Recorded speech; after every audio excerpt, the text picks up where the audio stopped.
우리의 부끄럽고 연약함을 벗어지길 원하며 찬양하겠습니다. 주께 가오니 날 새롭게 하시고 주의 은혜를 부어주소서.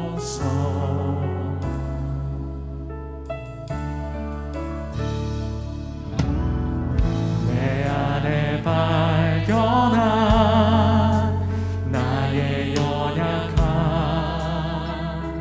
모두 벗어지리라. 주의 사랑으로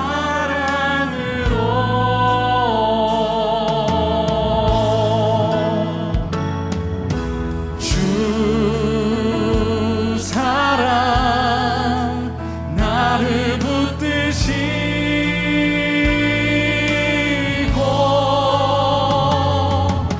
주 곁에 날 이끄소서.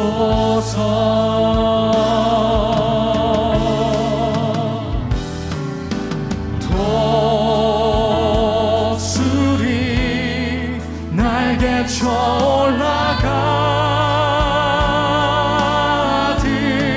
나 주님과 함께 일어나 걸으니 주의 사랑 안에. 시간 청결한 마음으로 우리를 변화시키셔서 주님을 보게 하여 주십시오. 나의 눈 열어 주를 보게 하시고 주의 사랑을 알게 하소서.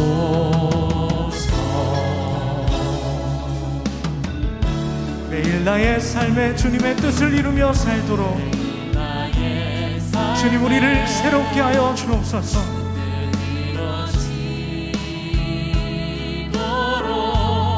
새롭게 하소서.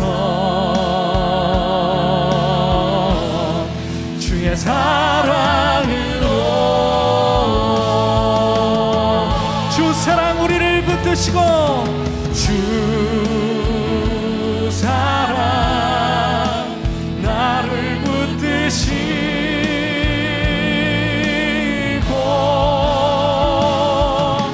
주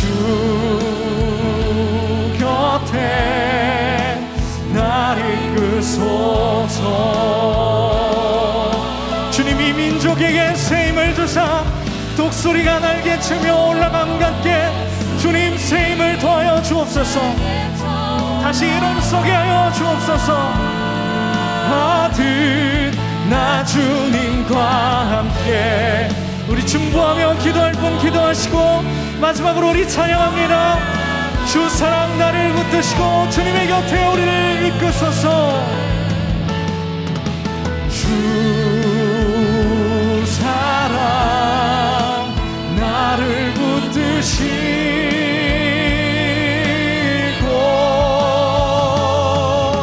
주 곁에 날 이끄소서.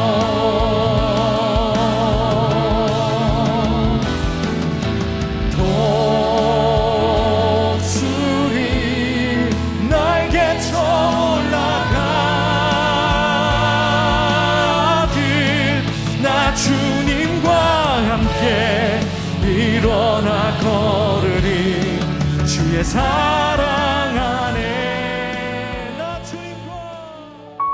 주님 앞에서 걷는 삶. 오직 여호와를 앙망하는 자는 새 힘을 얻으리니 독수리가 날개치며 올라감 같을 것이요 다른 박질하여도 곤비하지 아니하겠고 걸어가도 피곤하지 아니하리로다. 이사야 40장 31절. 걷는 데는 스릴이 없습니다. 걷는다는 것은 우리가 얼마나 건강하고 안정한지를 증거하는 것입니다. 걸어가도 피곤하지 아니하리로다는 가장 높은 차원에서 힘을 소유한 것입니다. 걷는다는 단어는 성경에서 인격을 나타낼 때 사용됩니다. 예수께서 건의심을 보고 말하되 보라 하나님의 어린 양이로다. 성경에는 추상적인 것이 절대로 없습니다. 언제나 선명한 실제입니다. 하나님께서는 영적으로 되라고 하지 않고 내 앞에서 걸으라고 말씀하십니다. 우리는 언제나 육체적, 정신적으로 건강하지 않을 때 스리를 원하게 됩니다. 이러한 스리를 향한 소원은 육체적으로 성령을 흉내내려 할 것입니다. 스리를 향한 소원은 감정적인 영역에서는 부적절한 애정으로 나아가게 하여 도덕적으로 파멸하게 할 것입니다. 만일 영적인 영역에서도 계속 스리를 원하여 날개 위에만 오르려고 하면 결국 믿음을 잃고 영적 파멸에 이르게 될 것입니다. 하나님의 임재의 실체는 어떤 장소에 따른 것이 아니라 언제나 우리 앞에 주님을 모시겠다는 결단에 따릅니다. 문제는 우리가 주의 임재의 실체 위에 우리의 삶을 세우기를 거절한다는 점입니다. 시편 기자의 그러므로 우리는 두려워하지 아니하리로다 라는 체험 고백은 우리가 주님의 실체에 서 있을 때 가능합니다. 실체에 서 있다는 말은 하나님의 임재를 감상적으로 느끼는 것이 아니라 하나님의 임재의 실체를 믿음으로 보는 것을 의미합니다. 왜냐하면 그분은 실제로 언제나 그곳에 계시기 때문입니다. 위기의 순간에 필요한 것은 인도하심을 구하는 것입니다. 그러나 항상 오 주님, 저를 이렇게 저렇게 인도하소서라고 말할 필요는 없습니다. 물론 주님은 인도하실 것입니다. 만일 우리의 상식적인 결정이 주님의 뜻에 어긋난다면 주님은 가책하시고 막으실 것입니다. 그러한 때 우리는 잠잠히 주님의 임재를 바라는 가운데 그분의 인도하심을 기다려야 합니다. 매일 만나 365 오늘은 7월 20일 주님 앞에서 걷는 삶이라는 제목을 가지고 말씀을 나눠보겠습니다. 첫 번째 주제 걷는 것. 오늘 묵상을 풀어나가는 챔버스의 비유가 참 좋습니다. 걷는 데에는 스릴이 없습니다. 걷는다는 것은 우리가 얼마나 건강하고 안정한지를 증거하는 것입니다. 챔버스는 스릴은 없을지 모르지만 걷는다는 것이 건강의 표징이라고 말합니다. 오늘 본문 이사야 40장 31절에서도 걸어가도 피곤하지 아니하리로다 라고 말씀하고 있는데 이것은 가장 고차원적인 상태에서 나오는 신앙의 힘을 상징합니다. 성경에서 걷는다는 것은 어떤 사람의 성품이나 인격을 나타내는 말로도 사용이 됩니다. 예를 들어 요한복음 1장 36절에 보면 예수께서 건의심을 보고 말하되 보라 하나님의 어린 양이로다 라는 말씀이 있습니다. 걷는 것만큼 실제적인 것이 있을까요?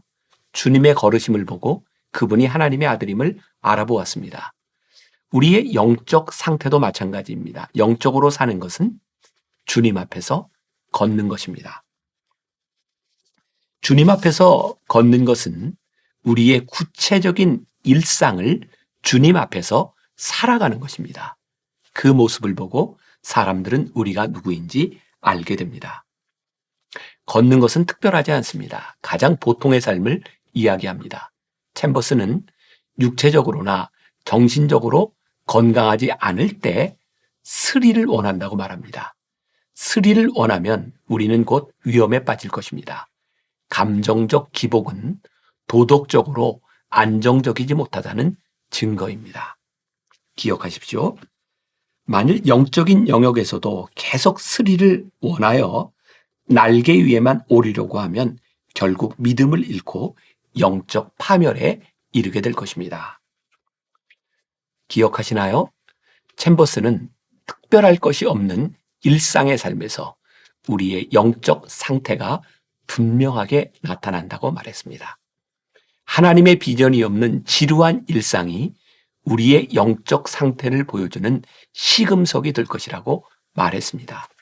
그리고 우리는 변화된 체험에서 제자들을 세상으로 데리고 내려오신 주님의 모습을 보아야 합니다.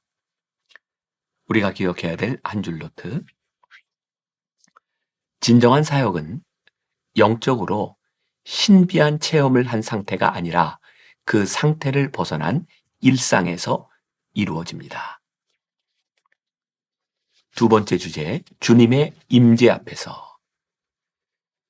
우리는 모세의 부르심을 통해 어떤 거룩한 장소에서 하나님의 임재를 경험하는 것이 아니라 하나님의 임재를 경험하는 장소가 곧 거룩한 곳임을 배웠습니다. 하나님께서 모세를 만나 주셨던 그 장소를 거룩하게 구별하셨습니다.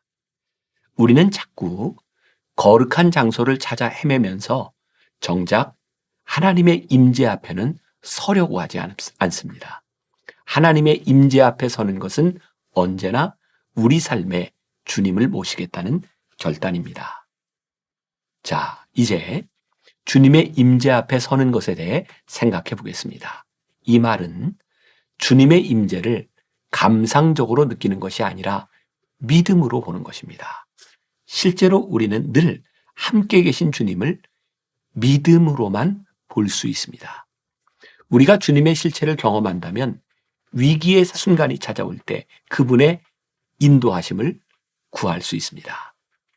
아주 오래전에 은퇴하신 김득중 교수님이죠. 감신대 교수를 지낸 그분이 무엇이 삶을 아름답게 하는가라는 책을 썼는데 거기에 이렇게 와닿는 글이 있어서 소개를 좀 해보려고 합니다.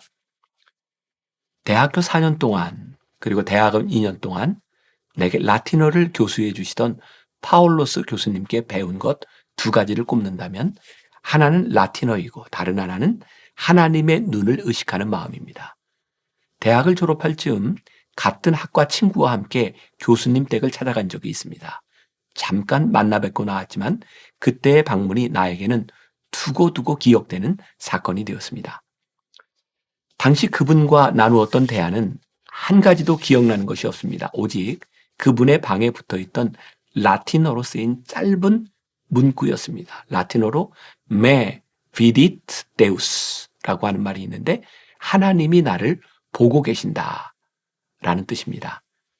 한참 신앙적으로 살아보겠다고 결심하고 있던 터라 그 문구는 마음에 유별나게 큰 감명을 주었습니다.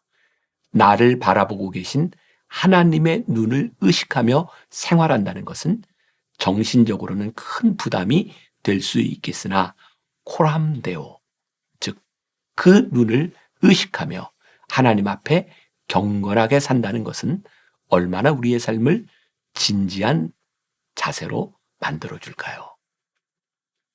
챔버스는 오늘 우리에게 주님의 임재 앞에 서는 것의 진정한 의미에 대하여 아주 중요한 가르침을 주고 있습니다. 그러나 항상 오 주님, 저를 이렇게 저렇게 인도하소서라고 말할 필요는 없습니다. 물론 주님은 인도하실 것입니다. 만일 우리의 상식적인 결정이 주님의 뜻에 어긋난다면 주님은 가책하시고 막으실 것입니다. 그러한 때 우리는 잠잠히 주님의 임재를 바라보는 가운데 그분의 인도하심을 기다려야 합니다. 주님의 임재 앞에 서는 것이 주님 앞에 시시콜콜 모든 일을 묻는 것을 의미하지 않습니다. 잘 기억하십시오. 중요한 순간에 우리는 주님께 물어야 합니다. 그러나 아주 일상적인 일들은 주님의 임재를 의식하지 못해도 의식적으로 하나님께 의지합니다. 이와 같은 일상의 사소하고 상식적인 결정들이 주님의 뜻에 맞지 않을 때도 있습니다.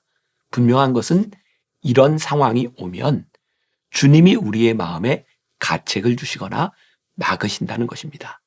그때는 멈춰서 기다리며 주의 임재를 바라봐야겠죠. 개인적으로 저는 은혜를 체험하고 난 후에 저에게 그런 확신이 들었습니다. 하나님께서 나를 택하셨고 내가 하나님의 사람으로 살아가는 한 하나님이 나를 인도하신다는 확신이었습니다.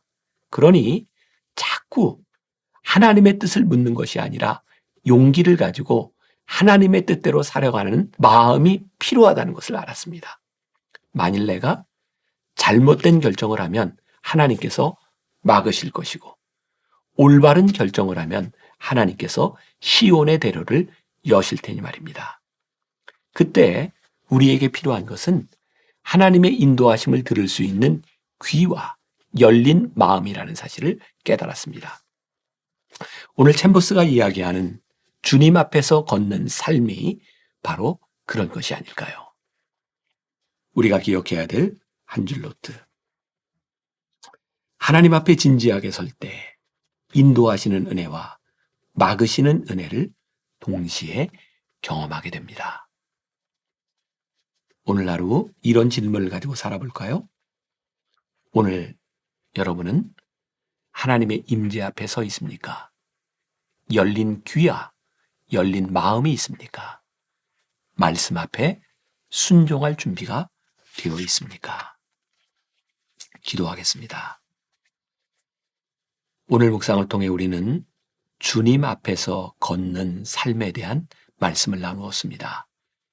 주님 앞에서 걷는다는 것은 뛰는 것도 아니고 나는 것도 아니고 아주 일상적인 삶을 주님 앞에서 살아간다는 것입니다.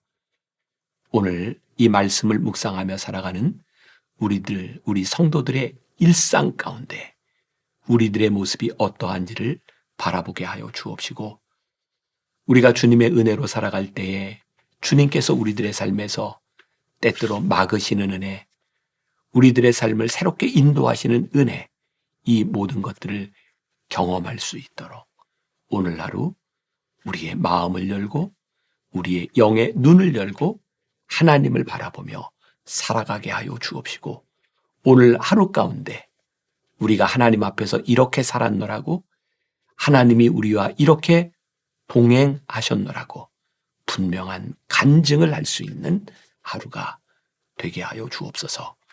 예수님의 이름으로 기도했습니다. 아멘.